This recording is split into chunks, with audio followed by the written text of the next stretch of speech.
Hi everyone, this is Joe and Jordan for our practical test 2 for our PLCs class. For this project, we were given the task to make a subroutine for a light show for a car lot. So this paper right here is our output diagram. These two outputs on the top are our CLX analog outputs for our car lot. When we actually have cars in the lot, they will count up for whatever amount we set them to. This will have the cumulative value and this will have the preset value. And then down on the bottom here we have all of our light outputs. For the main program we are using all 16 outputs on our PLC, but for our simpler one we're just using 4, and we'll show you that in a bit.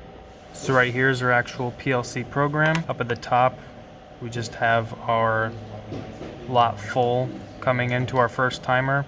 If the lot's full, this contact will open and the whole subroutine will not light up any lights on our output. So we have 4 timers all connected to 4 light outputs connected to our data outputs for the PLC. And then when the whole program goes through its cycle of the lights, all the timers will reset and it will cycle a nice easy pattern. So if we turn it on, our accumulated value will be 10, and if we hit our inputs it will count up, so we have it all the way to 9.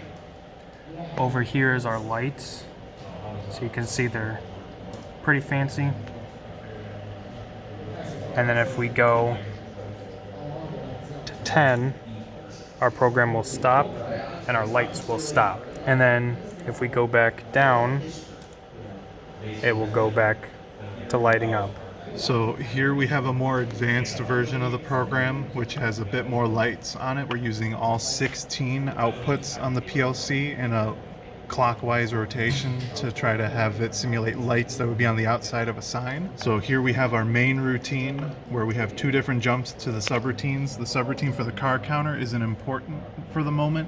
We're mostly concerned about the jump for our light show subroutine. We have our stop and start with a latching relay. So if I go over to here and I make sure that I'm running and connected, make sure my stop is good, make sure I hit start, my latch goes on, the master control relay in there for the subroutines is working.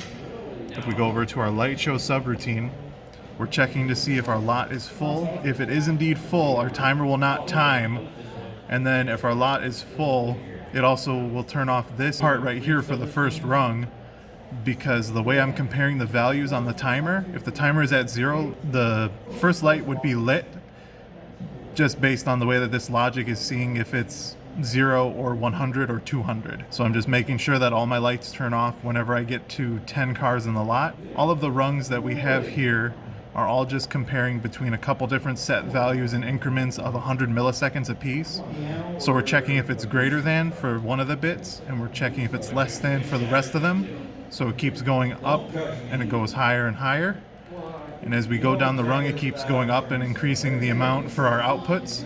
And so if we look over here on our PLC, we can see that it is going in a circle and they're trailing behind each other. So if we go back over to the program, we can see that all of these less than or equal thans are comparing and they're all keeping with the same time and the timer. And if we go to the very bottom of it, they're all the same, just copy and pasted, just up to by 100 milliseconds on each one. We go to the very bottom, when the light show timer is done, it'll reset the light show time so that way it keeps it in the loop. And then when the lot is full, it also resets the time just to make sure that we start on bit 0 for whenever the time is actually timing. And if I increase our counter on the lot, so here we're at 9 out of 10. Well, we wait and then we'll see that it's still running. And whenever I hit my 10th, all the lights shut off. And even if I try to increase it by another car, it won't work. But if it decreases for the exit switch, it will still keep with the same amount, only showing to the customers 10 out of 10 cars on the lot. The moment that it goes back down to 9, it turns back on the light show. If you have any questions about what we presented in this video, don't hesitate to leave a comment. We'll be sure to answer it as soon as we can. And as always, we'll catch you in the next one.